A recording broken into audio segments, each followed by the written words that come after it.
Hola, hola, buenos días. Buenos días.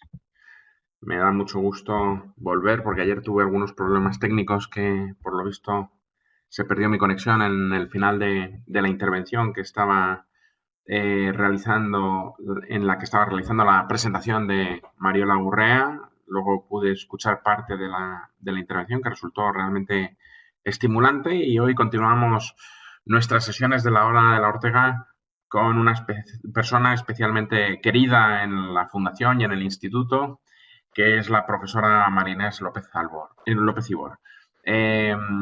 Marinés es vicepresidenta de la Fundación, catedrática del Departamento de Medicina Legal, Psiquiatría y Patología de la Universidad Complutense de Madrid.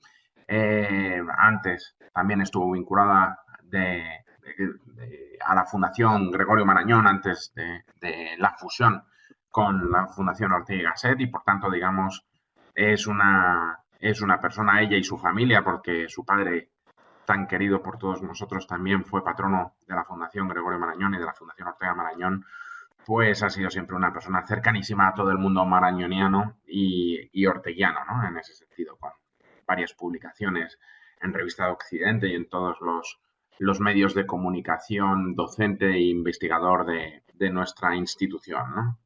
María Inés cuenta con una dilatada experiencia en el ámbito clínico, fundamentalmente centrada en los trastornos de ansiedad y depresivos y, digamos, en el ámbito de la salud mental, en el amplio sentido del término, que ha llevado a cabo a través, desde luego, de la Clínica López Ibor, de la que fue directora médica en la última década.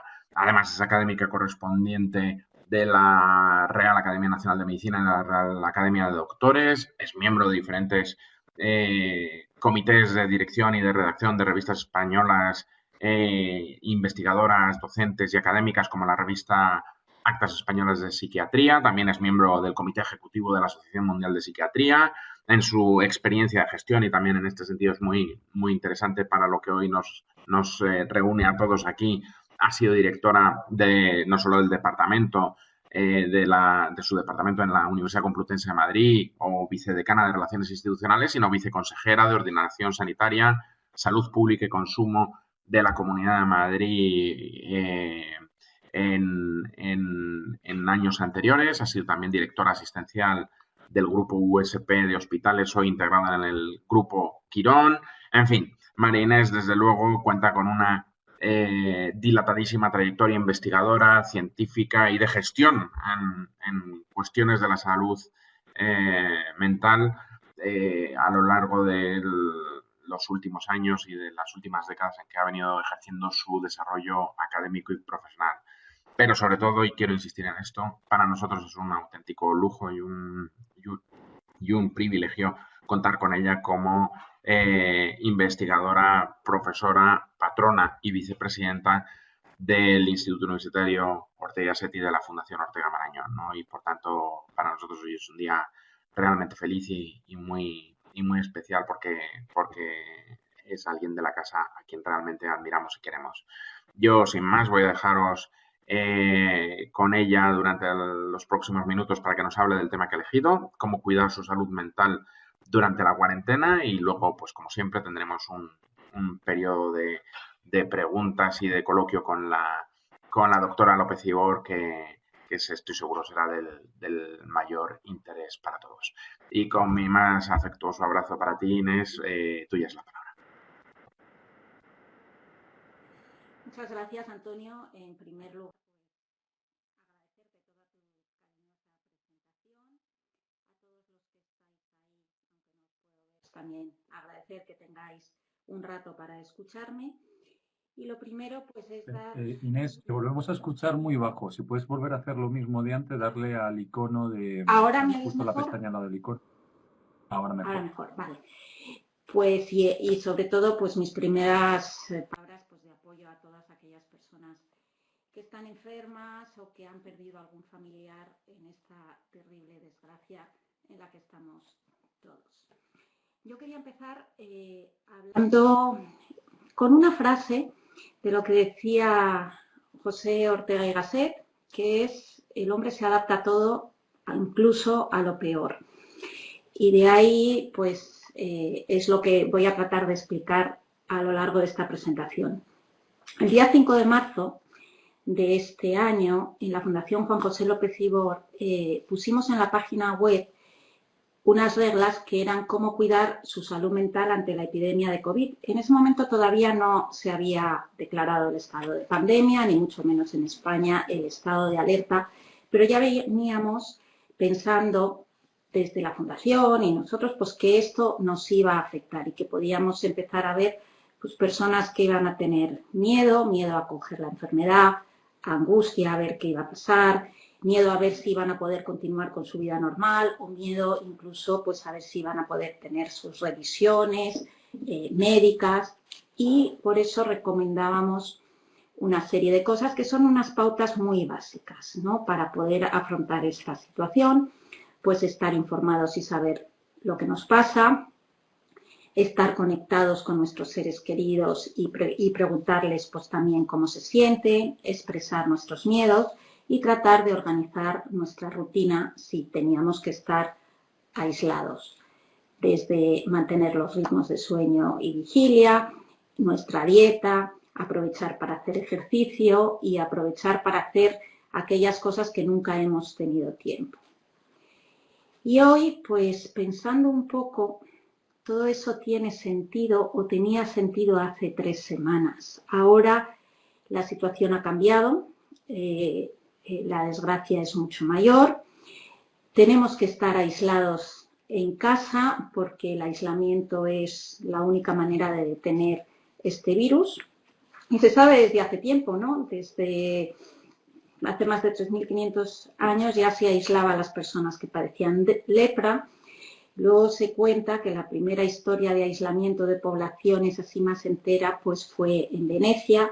No en Venecia, en la ciudad de Dubrovnik, cuando surgió la peste negra y ahí aislaron por un periodo de 30 días a la población para evitar los contagios y luego lo cambiaron a 40 días. Hay trabajos que dicen que los 40 días es porque casi siempre las cosas religiosas han sucedido en 40 días. Estamos en Cuaresma, el diluvio universal duró 40 días y que de ahí pudiera venir esa cifra. Ahora nosotros estamos así, pero realmente el escenario ha cambiado. Porque para estar sanos mentalmente, primero voy a explicar lo que dice la Organización Mundial de la Salud, dice que la salud es el perfecto estado de bienestar físico, psicológico y social y no solo la ausencia de enfermedad. Y esto lo dice en los años 50 y tarda alrededor de 60 años en definir la salud mental y la define como el perfecto estado de bienestar físico, psicológico y social, no solo la ausencia de enfermedad, pero además añade que debemos ser capaces de afrontar las tensiones de la vida y llevar una vida autónoma y ser capaz de trabajar. Es parecido a lo que decía Freud, que la salud mental es la capacidad de amar y trabajar, que visto así desde un punto de vista simplista, pues podría parecer que tampoco pensó mucho al hacer esto, pero si realmente uno lo entiende es la capacidad de tener sentimientos hacia los demás y la capacidad de ser útil a la sociedad. Entonces, ahora, pues probablemente muchos de nosotros pensemos que no estamos tan bien, porque tenemos miedo, porque tenemos angustia, porque nos han aumentado nuestros niveles de estrés, sin duda. Estamos preocupados por la posibilidad de infectarnos o que se infecte a alguien querido, por lo que va a pasar y las consecuencias económicas y sociales que va a tener para todos nosotros, y porque además pues, el futuro es un poco incierto.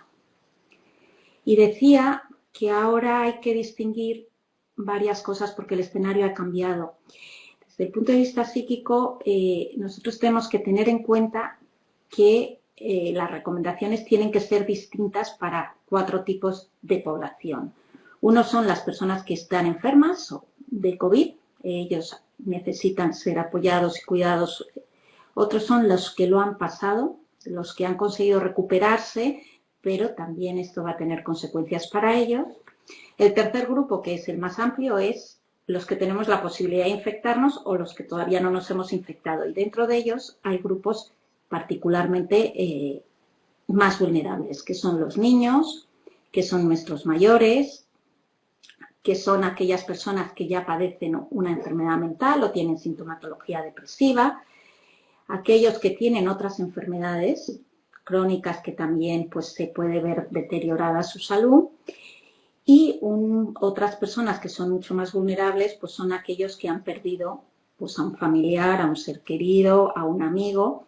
Todos ellos pues habrá que diseñarles apoyos para ellos. Y el grupo importante pues son los que llamamos intervinientes, todos los que han estado trabajando más en primera línea, desde los médicos, las enfermeras, todo el personal sanitario, pero también los que trabajan en las funerarias, los que están en los supermercados, los cuerpos y fuerzas de seguridad del Estado, es decir, todas esas personas que están viendo cosas que a lo mejor no habrían visto nunca, pues también pueden tener algún problema.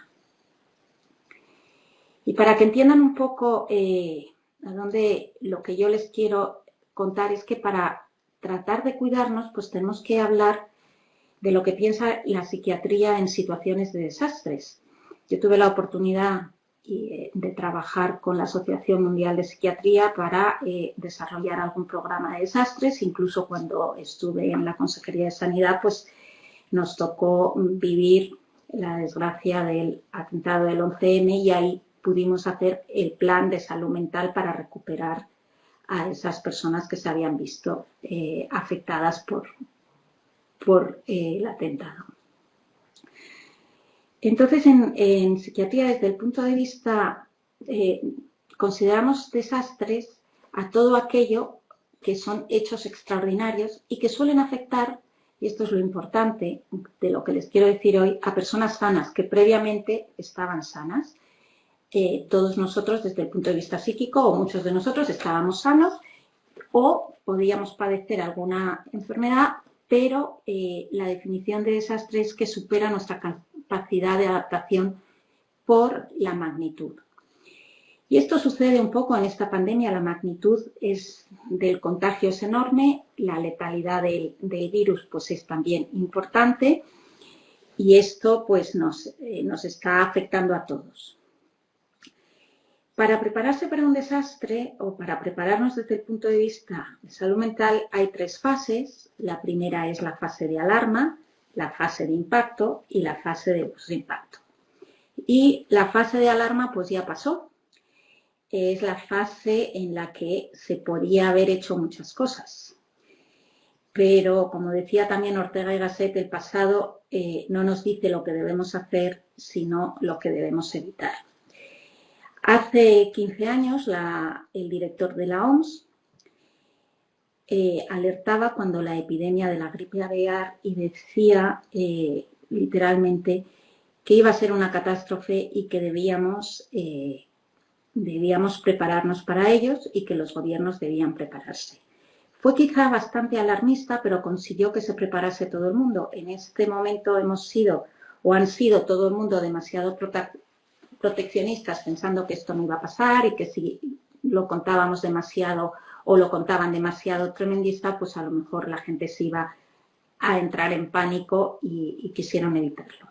Cuando lo que sí que sabemos es que necesitamos la información, que el ser humano lo que maneja muy mal es la incertidumbre, que aunque la información sea dura, y aquellos que nos dedicamos a la práctica clínica lo vemos, decir a alguien que tiene una enfermedad, aunque es una muy mala noticia, es mejor saberlo que no saberlo. Ahora estamos en la fase que nosotros llamamos de impacto. Estamos en mitad de la situación más complicada de la pandemia. Y aquí, pues, hay muchas consecuencias o muchos problemas de salud mental. Estamos sometidos a mucho estrés, a mucha angustia, podemos tener insomnios, pérdida de apetito, nos puede cambiar el carácter, mucha sintomatología relacionada con el estrés. Estamos preocupados por las consecuencias socioeconómicas y por aquellas personas que tenemos cerca que lo están pasando mal o porque tienen la enfermedad o porque tienen a alguien querido que ya no está con nosotros. Y luego va a haber otra fase en la que espero que entremos pronto, que se llama la fase posimpacto, y ahí también es cuando pueden aparecer también problemas de salud mental. Una vez que pasen todo esto, pues quedará la ansiedad, la angustia, los temores, el miedo a contagiarnos, la desconfianza, el salir a la calle. Y ahora, por ejemplo, en Hong Kong hay publicaciones que dicen que hay mucha gente que está pidiendo teletrabajar y no quiere salir a la calle porque tiene mucho miedo todavía a la enfermedad. Ahora lo que yo creo que debemos trabajar cada uno como ser humano para evitar que aparezcan trastornos de estrés, trastornos de ansiedad o incluso trastornos más complejos como el trastorno de estrés postraumático, que ya digo que lo podemos padecer cualquiera porque simplemente la magnitud de lo que estamos viviendo es tan importante que desborda la capacidad de adaptación de cualquier ser humano.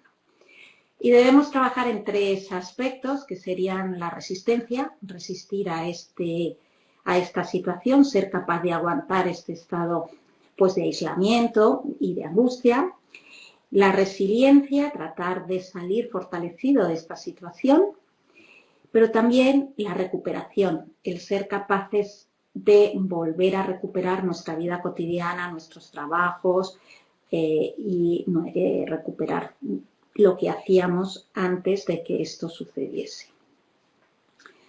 Y para eso, pues yo creo que no hay recetas mágicas, pero sí que hay algunos consejos que a mí me gustaría dejar sobre la mesa y luego contestaría a las preguntas. Pues lo primero es reconocer que esto es doloroso, que lo que nos está sucediendo es doloroso, que aunque nosotros tratemos de mantener la calma, tenemos que aceptar que lo estamos pasando mal, que no es fácil, que es doloroso para todos, para algunos más que para otros. Ya lo he dicho, hay personas que por su situación personal o por sus enfermedades, pues es mucho más doloroso. Tratar de pasar el día pensando en entender lo que podemos controlar en este momento y lo que no. Porque lo que nosotros no podemos controlar nos va a generar mucha ansiedad. No podemos controlar a lo mejor las decisiones que están tomando pues, los políticos o la Organización Mundial de la Salud. No lo podemos controlar, pero sí podemos controlar nuestra propia salud, tratando de evitar contagiarnos, tratando de tener todas las medidas de higiene, tratando de llevar una vida ordenada. Podemos tratar de controlar o ayudar o apoyar a nuestros seres queridos o a los vecinos. En eso es en lo que hay que centrarse más que en aquello que no podemos controlar. Y para mantenernos sanos, pues el cerebro y la persona funciona bien con disciplina y orden. Y entonces, pues, ¿qué hay que hacer? Mantener las rutinas de cada día, levantarnos a la misma hora, más o menos, incluso los fines de semana levantarnos un poquito más tarde porque es fin de semana. Hoy es miércoles y mañana ya es Jueves Santo, pues pensar que empieza la Semana Santa, aunque el día va a ser igual que hoy, pero pensar que es un día diferente y a lo mejor como es un festivo, pues podemos hacer cosas distintas a las que haríamos en un día habitual. Y luego durante el día, pues tenemos que estimularnos desde físicamente a hacer ejercicio. Hay a personas que les va bien hacer algo más cardiosaludable, más activo, y hay otros que van a preferir ejercicios más como de relajación, pero caminar, pasear, el hacer algunas flexiones o el hacer yoga nos va a venir muy bien. También pensar que es una oportunidad para fomentar nuestra creatividad. Hay personas que están empezando pues a coser, a pintar, a hacer cosas para las que no han tenido tiempo y eso está muy bien. Tener un tiempo para leer. Yo ahí les recomendaría que lean un libro gordo, un libro de esos para los que nunca tienen tiempo, porque probablemente les haga salir de esta situación de otra manera. Si a lo mejor pues querían leer El Quijote, este es un buen momento para leer un libro como El Quijote. Y buscar actividades que nos den placer durante el día, pues una buena película, una buena música que nos distraiga. Claro que todas estas cosas no son aplicables a todo el mundo en general. Hay personas que son más, que lo están pasando peor pues por diferentes motivos. Y ahí, pues yo recordar las frases que decía don Gregorio Marañón, hay que buscar al ser humano en la enfermedad. No hay enfermedades sino enfermos, y todas estas recomendaciones que damos, pues cada uno las tiene que individualizar a su situación personal. Y ya casi para terminar, querría decir dos cosas que a mí se me han ocurrido pensando en este seminario, y es que lo que más nos ha cambiado, aparte de las rutinas, es la vivencia del tiempo.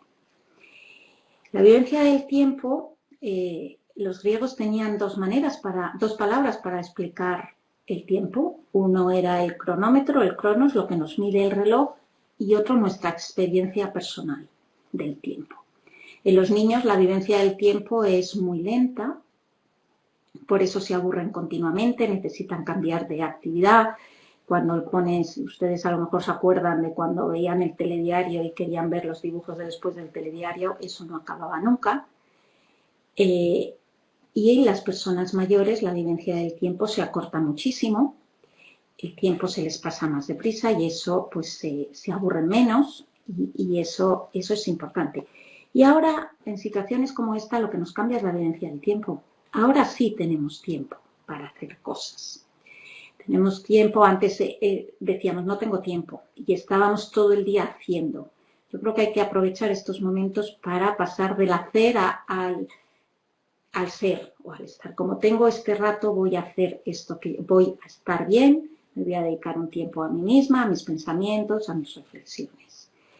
Y eso es básicamente lo que nos decía también Ortega y Gasset, ¿no? Camina lento, no te apresures porque a donde tienes que llegar es a ti mismo.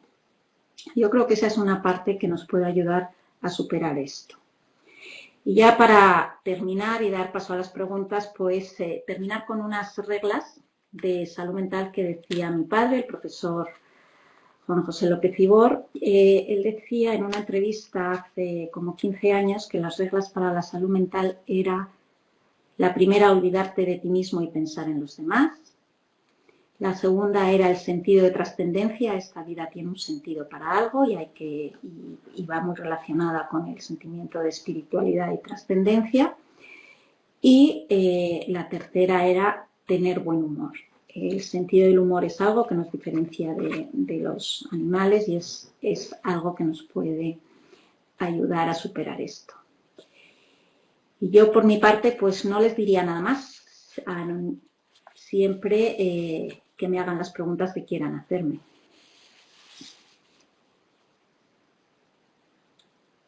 Y muchas gracias. Muchas gracias, Inés. Ya tenemos aquí algunas preguntas, no sé si las puedes ver en el chat que hemos habilitado.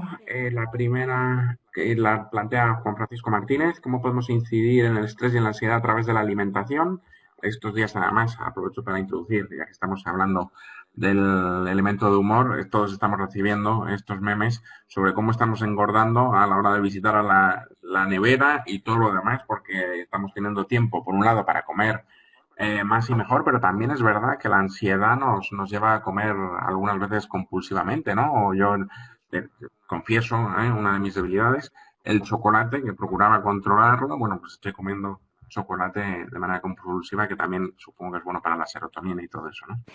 Pues mira, es verdad que a algunas personas la ansiedad les aumenta el apetito, otras veces no es ansiedad, es simplemente el aburrimiento y como estamos en casa vamos a la nevera, y hay a otras que les cierra el apetito.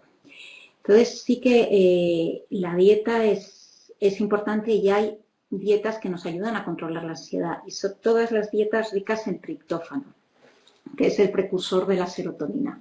Entonces, ¿qué tiene triptófano? Pues los frutos secos, el plátano, los cereales integrales también tienen. Entonces, tratar de hacer una dieta bastante equilibrada pero cuando tengamos ansiedad, pues buscar aquellas cosas que tienen más triptófano.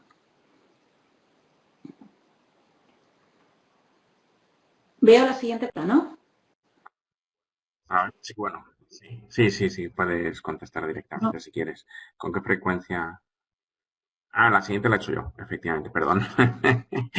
Te digo, ¿qué consejos das a las personas que, encontrándose razonablemente bien mentalmente, conviven con parejas o personas que tienen patologías como la bipolaridad, la esquizofrenia u otras que con el confinamiento y el paso de los días, por, digamos, la alteración de estas rutinas cotidianas que tienen y que en este caso de personas diagnosticadas de este tipo de dolencias, pues su salud mental se puede ver perjudicada o Bueno, puede yo empeorar, ¿no? primero creo que las familias de aquellas personas que tienen una enfermedad mental pues ya están acostumbradas a convivir con ellos, ¿no?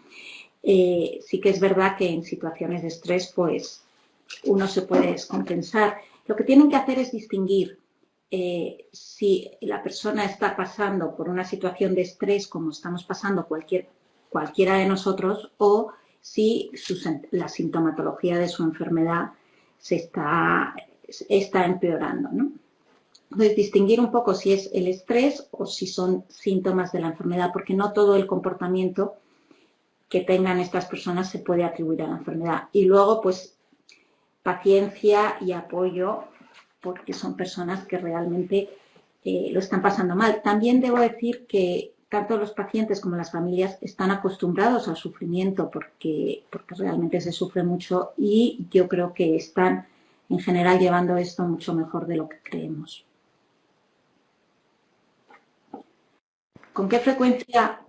Sí, María, sí, perdón.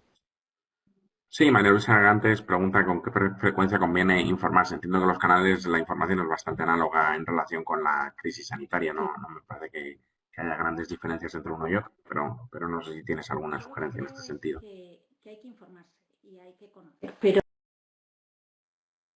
no hay que sobreexponerse. Y yo creo que con una vez al día, evitando que sea por la noche, porque eso nos va a crear más angustia y nos vamos a ir a la cama con más ansiedad y tendremos pesadillas, informarnos una vez al día en canales oficiales y buscar la información pues en canales realmente que sean serios. Si quieren información pues de más técnica, pues los canales de la Organización Mundial de la Salud pues nos dan información y si no, pues cualquiera de los canales serios. Elena pregunta en relación con el teletrabajo. eh, yo entiendo que está ahí también planteando la cuestión de cómo el cambiar nuestro hábito habitual, ¿no? Del modo de trabajar, cómo mantener ese horario, esa concentración, ante el cambio de rutinas, ¿no? Cómo tratar de convertirnos, dirían los econométricos, en productivos, ¿no? A ver, el teletrabajo es teletrabajo y es un arma de doble filo, ¿no? O sea, primero, no estamos acostumbrados a teletrabajar.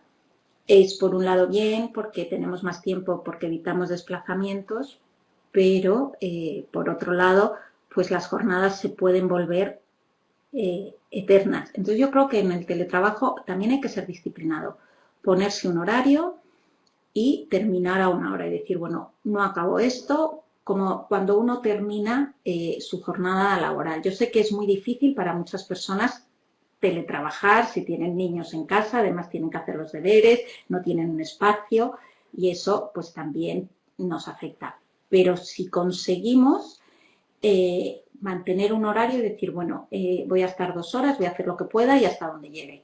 También tenemos que ser un poco condescendientes con nosotros mismos. Estamos en una situación de estrés, ni rendimos igual, ni resolvemos los problemas igual, ni mucho menos.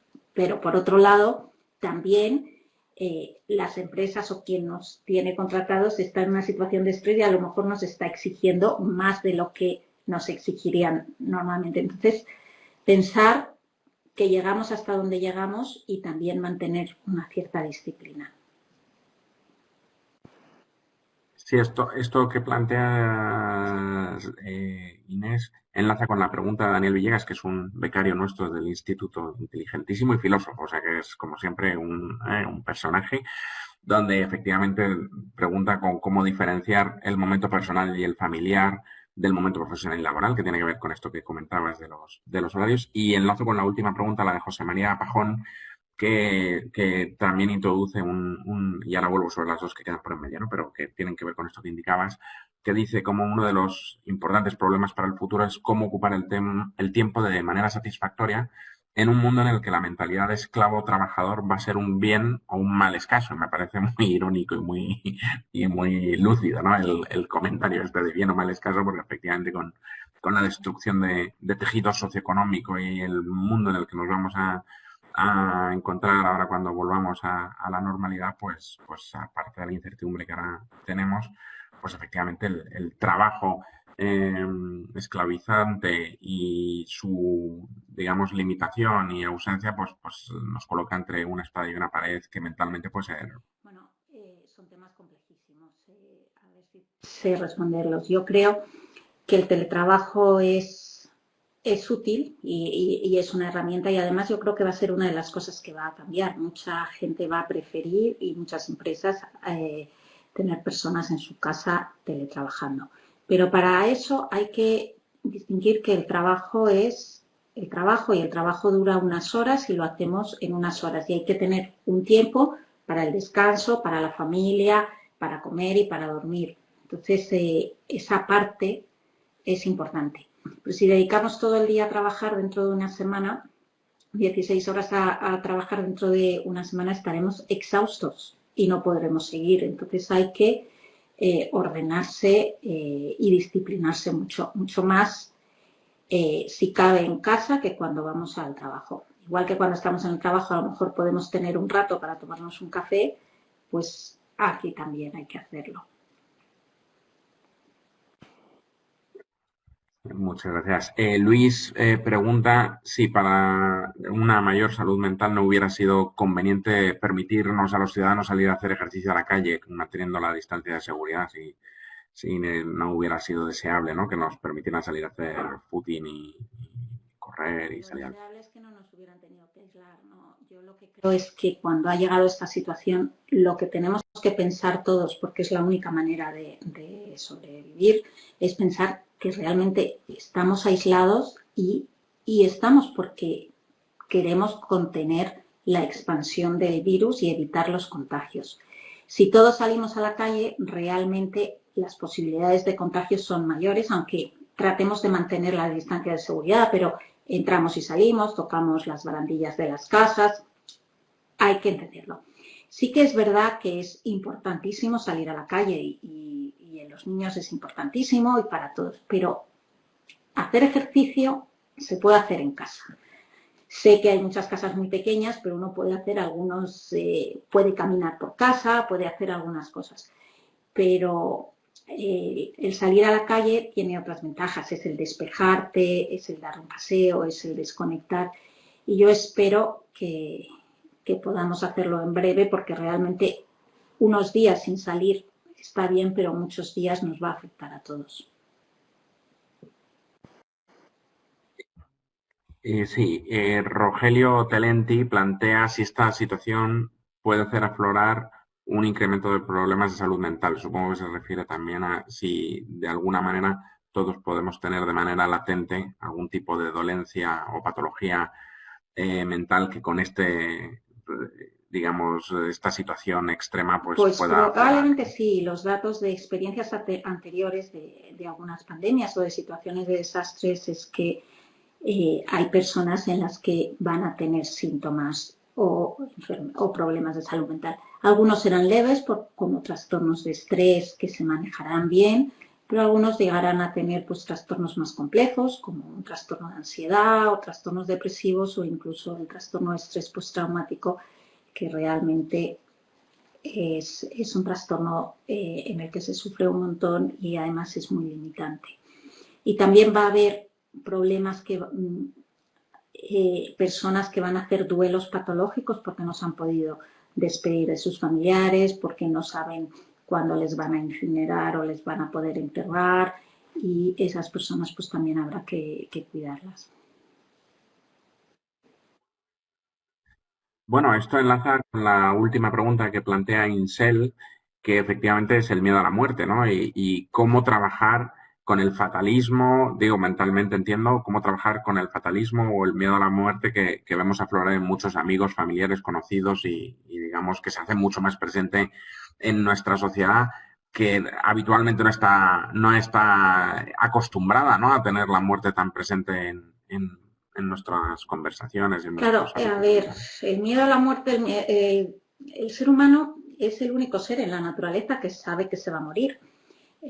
Los animales no lo saben, tienen instintos de supervivencia, ¿no? de individuo y de especie. Nosotros sí lo sabemos, lo que hacemos es no pensarlo. Y ahora con lo que está sucediendo es que vemos que hay personas cercanas que se mueren y se mueren de repente y es algo que no estábamos acostumbrados, ¿no? Entonces yo creo que lo que hay que hacer es, por un lado, pensar que eso existe y que inevitablemente pues nos vamos a morir. Pero lo que yo creo que tiene ahora mucha gente es el miedo a contagiarse, el miedo a la enfermedad, el miedo a tener que ir a hospitales que están desbordados. Todo eso pues angustia mucho. ¿Y cómo podemos hacer frente a eso? Pues primero cuidándonos, evitando contagiarnos, tratando de tener un poco de control sobre esa situación. Y a nuestros amigos y todos esos, cuando estén hablando de estas cosas, realmente lo que hay que hacer es no dar consejos. Hay personas que lo están pasando muy mal, que tienen mucho miedo, mucha angustia, pues hay que dejarles un espacio para que lo expresen, porque eso les ayudará a mitigar esa sensación de miedo que tienen. Pues qué interesante, la verdad. Muchísimas gracias, Inés. Ha resultado una hora de la Ortega y Gasset realmente fascinante. Creo que todos los que te hemos escuchado hemos aprendido muchísimo y además nos vamos mucho más tranquilos, a confrontar las semanas que nos quedan por delante. Y bueno, desearte una feliz Pascua. Nosotros retomaremos la hora de la Ortega el martes que viene a la 1 y a todos ustedes que muchísimas gracias por su compañía y espero que hayan disfrutado con la intervención de la doctora Muchas López gracias, Ibor. buenos días.